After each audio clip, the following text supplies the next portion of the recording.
What's up, tubers? It is Fox from the Foxtrotter 6 channel, and today we got something that I think all of you may have some interest in, especially if you're into firearms, firearm collecting. Today I'm going to take you along with what a normal depredation hunt looks like for me. And if you're not familiar with a depredation hunt or land management hunt, it's really where I go to farms and neighboring areas that have issues with coyotes, deer, whatever the overpopulated animal or critter may be. Today we're focusing on coyotes. This particular area that I'm in is really covered in coyotes. This actually where I'm at right now is family land. So I'll come over here, park, set up, get my gear ready, put it on, and I will backpack into areas and try to cover as much as I possibly can. This particular spot and why I'm hunting in it, it's just really overran with coyotes, and there's so many cattle farmers around here that it's spring. They're having a lot of baby calves come in and weaning off their mother. And really that's when a lot of these calves and people's pets are really at risk. If you don't like this kind of stuff, if you don't like the reality of the world we live in, then don't watch this. But for those of you that do, this is a great time to maybe take a look at what it's like to go into open fields and do coyote calls and those kind of things. If you like this content, I'm kind of going to try to throw this in with my regular gun content, because to me it's very important to take your gear, your primary firearm, your backpack, whatever you may use, and put this kind of stuff on and put it to work. Do you have to go out and coyote hunt and do depredation hunt and land management hunts? No, but you could even go to the national forest or to a state park, get your backpack on, get your hiking clothes on, and really get to know your gear. So this is, in my opinion, like the cheapest and most easiest way to test your gear. You really learn a lot of skills. You learn how to maneuver in the woods, in fields, and grass, and creek beds. Wanted to take you guys and gals along with me. If you're interested or you like this kind of content, just give it a like. Kind of lets me know how many people are watching this and keeping up with what direction I want to take this channel into. But yeah, today's going to be a little coyote stand.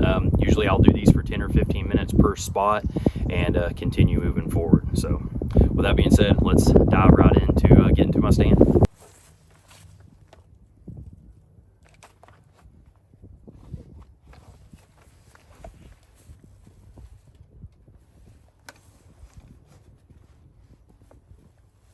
Making my way in, try to be as quiet as possible, and try to get in here off the road to a pretty good size opening, and hopefully we can wrangle us in some coyotes.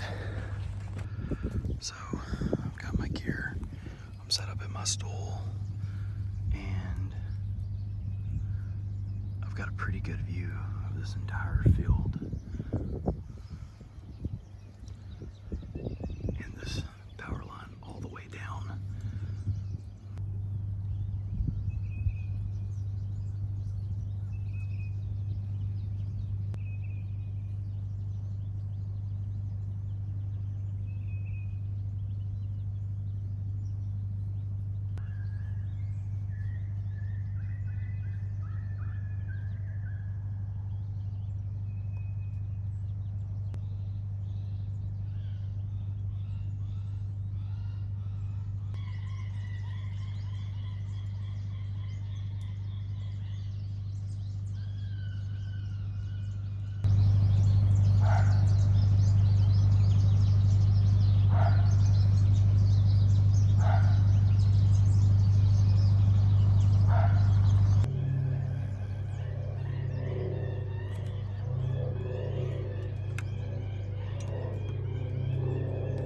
I've been calling for between 15 and 20 minutes. Started off with like a pup distress and went into some bird distress and really just kept it there, and then did a couple of male howls just to see if there was anything in the area.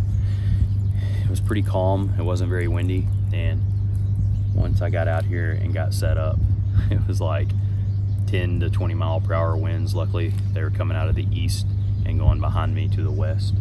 So that pretty much gives us the clear for anything coming out of the north and east, which is honestly where I was expecting it.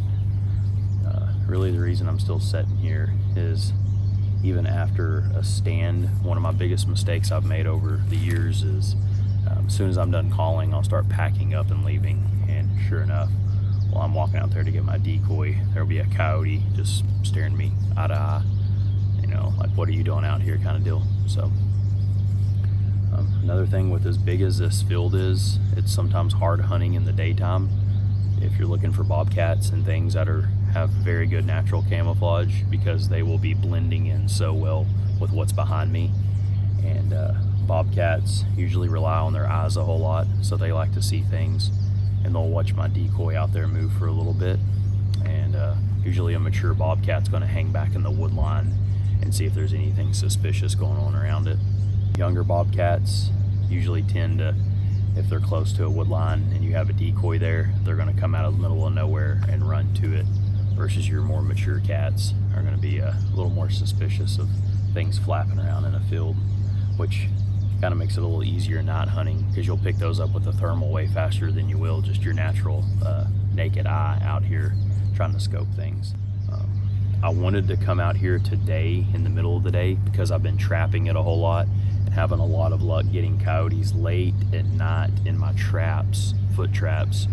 And I thought maybe if I came out here at an odd time, one of the missing coyotes, if I did some distress and coyote howls, they would be interested in coming out and seeing if that was maybe one of their pack members. This was a quick little 15-20 minute stand, and I'll always like these even if I don't get anything or see anything, because it's one more opportunity behind my gun, my setup, and my gear, and finding out what small changes need to be made to get me more comfortable with longer hauls and longer hunts. And really, this is how I've been able to weave and navigate through gear and systems and different bipods. So no luck on the first stand, and since the wind has really changed and it's a lot more windier than it was when I started, I think I'm just going to call this day a bust. Definitely not a wasted day. Got to use my gear, got to get out, got to hike, got to get some sunshine.